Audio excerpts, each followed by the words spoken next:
Avant même cet attentat, il n'y a pas d'autre terme, commis contre Charlie Hebdo, nous avions décidé d'organiser un débat à partir du livre d'ailleurs de Tariq Ramadan, bonsoir, universitaire, professeur d'études islamiques à Oxford, un nouveau livre qui vient de sortir aux presses du Châtelet, ou qui va sortir d'ailleurs, L'islam et le réveil arabe. Nous avions prévu d'organiser un débat, ce que nous allons faire, entre Gilles William Goldnadel et vous-même, avocat, président fondateur d'Avocats sans frontières.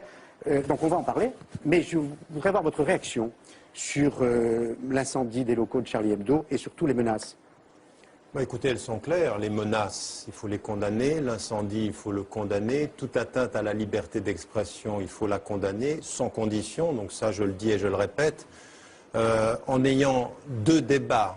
Un, c'est celui que vous posez, quelle attitude avoir. Et donc ceux qui ont fait ça ne représentent absolument pas les Français de confession musulmane. La majorité, la quasi-unanimité des Français de confession musulmane condamnent ce qui s'est fait contre le journal. Et donc que là, les propos doivent être clairs et entendus en France aujourd'hui. Maintenant, il y a un autre débat qui concerne le traitement et l'humour. Pour moi, c'est, je veux dire, je condamne ceci, puis ensuite je regarde Charlie Hebdo en face et je me dis que c'est un humour tout à fait discutable. Mais je vais même plus loin. Je dirais qu'aujourd'hui, vous frappez là où il est facile de frapper. C'est un peu un humour de lâche. C'est-à-dire qu'aujourd'hui, l'islam, ça fait vendre, que vous touchez. Vous n'iriez pas, par exemple, faire à Charlie Hebdo une sur ce qu'a défendu M.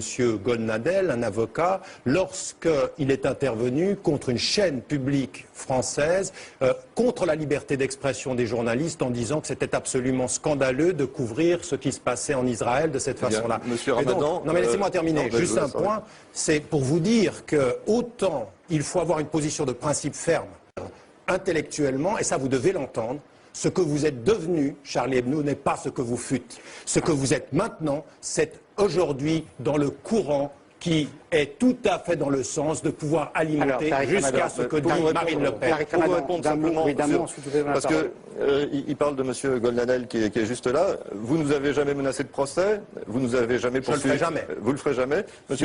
Monsieur Goldnadel, on l'a déjà traité dans le journal, il nous a déjà menacé de procès. 3 fois dans un mois. 3 fois, il m'a, en tant que directeur de publication... Oui, mais évidemment, parce que lui c'est un avocat et chaque fois que vous toucherez à Israël, il va se lever. Mais moi je ne vous toucherai pas. Non, mais pour ça, ni intellectuellement, simplement pour vous dire qu'on ne traite pas que de l'islam, et on traite aussi des vous faites de la publicité à bon marché. C'est pas bon marché, non. Non, mais très bon marché. Non, c'est pas bon marché du tout. Monsieur Goldnadel. Les locaux dans le 20e, c'est pas bon marché, même si c'est dans un quartier populaire, monsieur Rien à Ramadan. voir, mais c'est un argument assez... Oui, vous allez... Allez, s'il vous plaît. Je trouve un peu particulier, monsieur Ramadan, que vous puissiez dire aujourd'hui que Charlie Hebdo ait pratiqué un humour de lâche.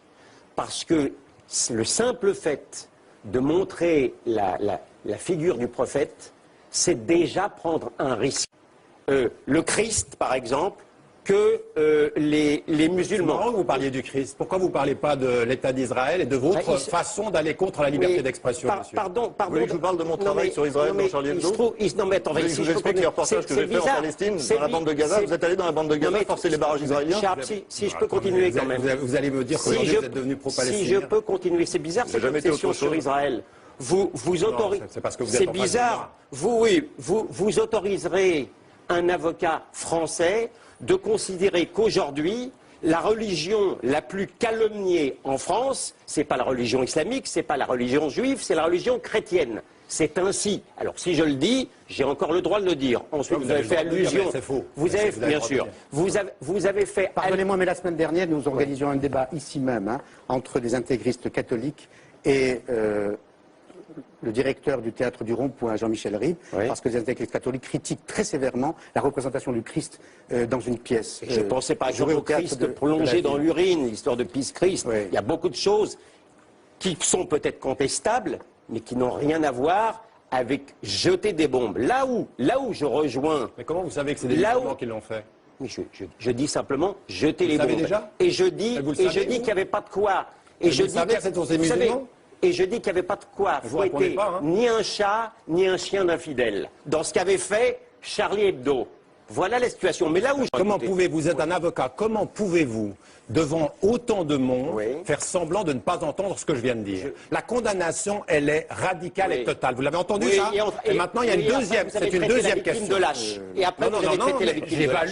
J'ai le droit d'évaluer l'humour que vous représentez. Bien entendu. Donc il y a une condamnation. Tout le monde a entendu, puisque vous dites que tout le monde a entendu que vous avez traité Charlie Hebdo